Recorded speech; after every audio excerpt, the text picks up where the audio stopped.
₱500 ka. Sa tingin mo ba pwede ka na mag-start ng negosyo kung ito lang ang puhunan mo? How about veggie balls? Madali lang itong i-prepare at syempre, healthy pa. Pero ang tanong, kikita ka ba or malulugi lang? Let's find out.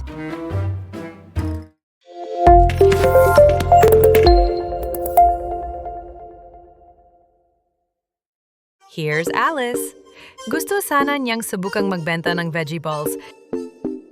Para dito, kailangan lang niya ng flour, cornstarch, carrots, malunggay, spring onions, pampalasa, yeast, cooking oil, at homemade sauce.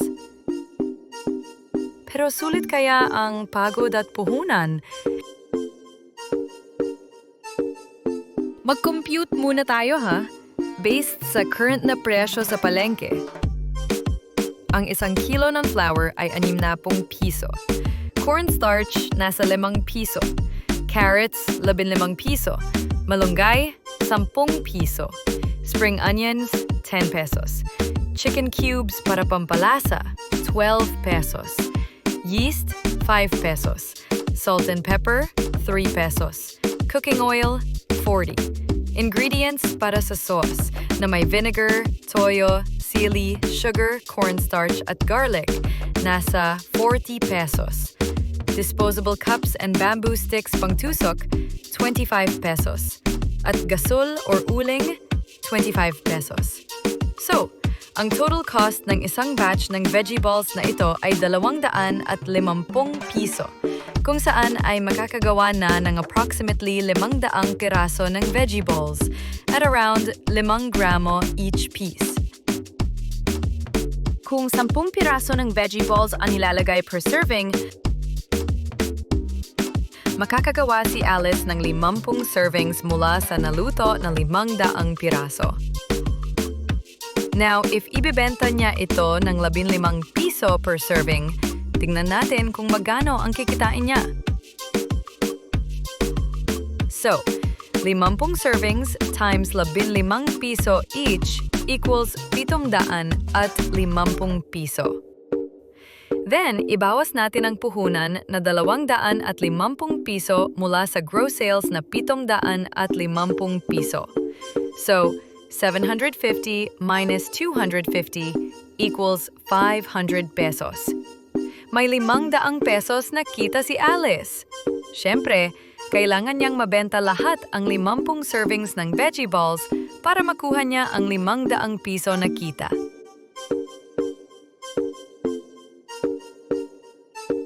Ang target income sana ni Alice sa pagtitinda ng veggie balls ay 15,000 piso. Ngayon, ilan servings kaya ng veggie balls ang kailangan niyang mabenta para kumita ng 15,000 piso bawat buwan? I-compute natin. Nalaman na natin na 500 ang kita mula sa pagbenta ng 50 servings. So, 500 pesos divided by 50 servings equals 10 pesos per serving. Kumikita si Alice ng 10 piso per serving ng veggie balls. Then, since 15,000 ang target ng income per month, ay i-divide natin ang 15,000 pesos na target income by 10 pesos na kita per serving. So, 15,000 pesos divided by 10 pesos na kita per serving equals 1,500 servings. Kailangan ni Alice na makabenta ng 1,500 servings ng veggie balls para kumita siya ng 15,000 kada buwan. Now, ilang servings kaya ng veggie balls ang kailangang mabenta ni Alice per day para makabenta siya ng total of 1,500 servings ng veggie balls per month?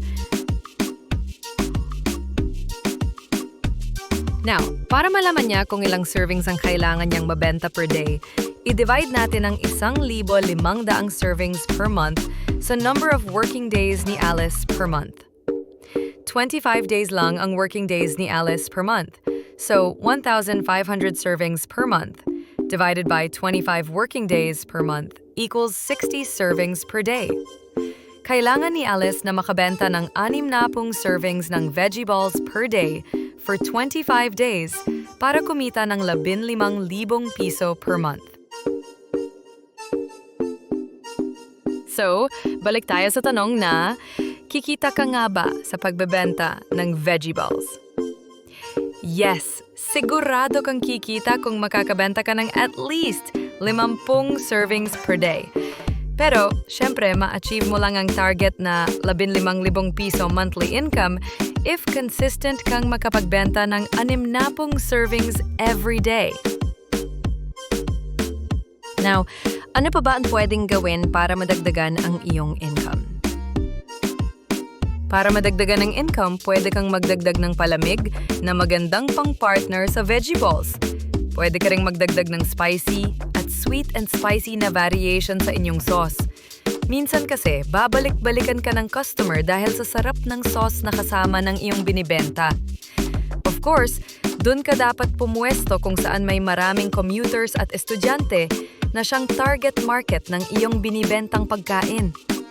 Pwede mo ring itry na mag-offer ng rice as partner ng veggie balls para sa mga gutom na nagtitipid sa pagkain.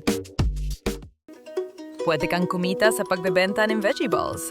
At pwede pang madagdagan ito, depende kung magawa mo din ang mga suggested strategies. Kung nagustuhan mo ang business breakdown content na ito, abangan ang aming susunod na negosyo episode tungkol sa pagtitinda ng palamig. Yan ang lagi naming sinasuggest na add-on sa mga street food business, kaya tingnan natin kung kikita ka nga ba dito. Abangan ang ating iba pang upcoming business breakdown contents katulad nito. Kaya huwag kalimutang mag-like at mag-subscribe para updated ka palagi. Maraming salamat!